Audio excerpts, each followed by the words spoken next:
अस्सलाम वालेकुम। Welcome to learning minds by Qasim Ali. Biology chapter number 3 biodiversity हमने स्टार्ट किया हुआ था। तो आज जो हमने टॉपिक पढ़ना है वो है स्टेटस ऑफ वायरसेस, वायरसेस का मुकाम। तो वायरसेस को ना तो हम लिविंग थिंग कह सकते हैं, ज़िंदा चीज़ कह सकते हैं, और ना ही बेजान नॉन लिविंग थिंग कह सकते हैं। इनको जानदार और बेजान के दरमियान में तस्वुर किया जाता है। उसकी कुछ रीज़न्स हैं। पहले जो है हम पढ़ेंगे कि वो नॉन लिविंग कैसे हैं। क्रिस्टलाइन नेचर, यानी वो क्रिस्टल्स बना के रहते हैं, इस वजह से हम उसे नॉन लिविंग कह रहे होते हैं। उसके अलावा ये ए सेलुलर पार्टिकल हैं, ये सेल से भी छोटे हैं, ये सेल ही नहीं है कंप्लीट, क्योंकि सेल वो होता है जिसमें nucleus, cytoplasm, DNA, cell membrane मौजूद हो, उसे हम सेल कंसीडर करते हैं। तो इसमें सेलुलर ऑर्गेनाइजेशन प्रेजेंट नहीं होती, इस वजह से हम इसे ए सेलुलर पार्टिकल कह रहे होते हैं। उसका अगर हम स्ट्रक्चर देखें तो इनके स्ट्रक्चर में सिर्फ दरमियान में डीएनए या आरएनए होता है, और उसके गिर्द प्रोटीन का एक कैप्सिड, एक कोट होता है। तो यही कंप्लीट वायरस होता है, और कुछ में एंड पे टेल मौजूद होती है। तो इस वजह से हम इसको ए सेलुलर या सेलुलर ऑर्गेनाइजेशन इनमें एब्सेंट होती है, इसमें प्रेजेंट नहीं होती, इस वजह से इनको हम कह देते हैं ये नॉन लिविंग थिंग है। फर्स्ट ये है कि क्रिस्टलाइन नेचर की वजह से, दूसरा ये ए सेलुलर होते हैं। उसके अलावा ये कुछ लिविंग थिंग्स की प्रॉपर्टीज़, जानदार की प्रॉपर्टीज़ भी शो करते हैं। वो कौन कौन सी हैं कि they reproduce only in living things.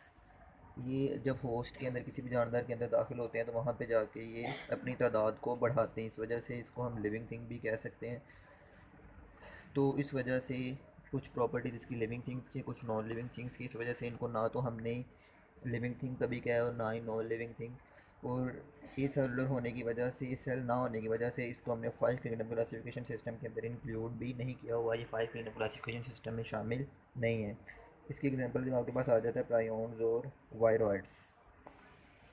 उसके बाद हमारा जो आज का टॉपिक है वो है बाइनोमियल नोमेनक्लेचर। बाइनोमियल नोमेनक्लेचर की सबसे पहले हम इंट्रोडक्शन और डेफिनेशन देखते हैं।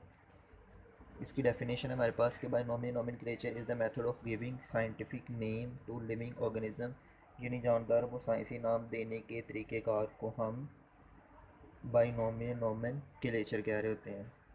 हमेशा जो हमारे पास जो साइंसी नाम है वो दो नामों पे मुश्तमिल होता है। फर्स्ट जेनस का नाम होता है और दूसरा हमेशा स्पीशी का नाम होता है। उसकी वजह यह है कि as the word binomial means scientific name of species consist of two names, यानी बाइनोमियल का मतलब ये है कि हमारे पास जो नाम होगा वो दो हिस्सों पे मुश्तमिल होगा। इस सिस्टम को सबसे पहले स्वीडिश बायोलॉजिस्ट कार्लस लिनियस ने मुतारफ़ करवाया था बाइनोमियल नोमेनक्लेचर को फर्स्ट टाइम। उसके अलावा उसने इसको लिखने के कुछ रूल्स भी बताए थे। तो साइंटिफिक नेम देने के, ये लिखने के कुछ रूल्स हैं। फर्स्ट रूल है कि scientific name are usually printed in Italians, यानी हमेशा साइंटिफिक नेम को टेढ़ी लिखाई से इटालियन में लिखा जाता है, जो कि कंप्यूटर की वजह से होता है।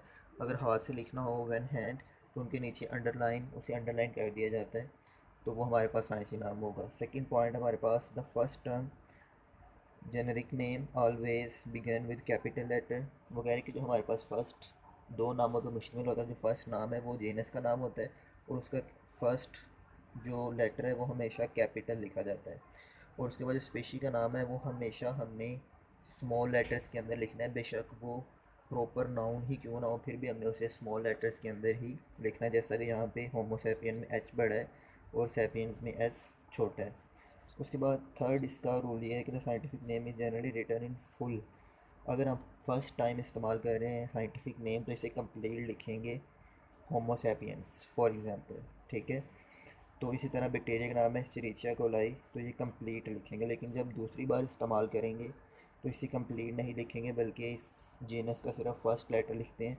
जैसा कि ई कोलाई, एस्चेरिचिया कोलाई को ई कोलाई लिखा जा सकता है, होमोसेपियंस को एच सेपियंस लिखा जा सकता है अगर मोर देन वन टाइम्स इस्तेमाल करना हो। तो ये हमारे पास था बाइनोमियल नोमेनक्लेचर का इंट्रोडक्शन, डेफिनेशन। और नेक्स्ट हमारे पास तीन रूल्स थे जो कि साइंटिफिक नेम लिखने के बारे में एक्सप्लेन कर रहे थे।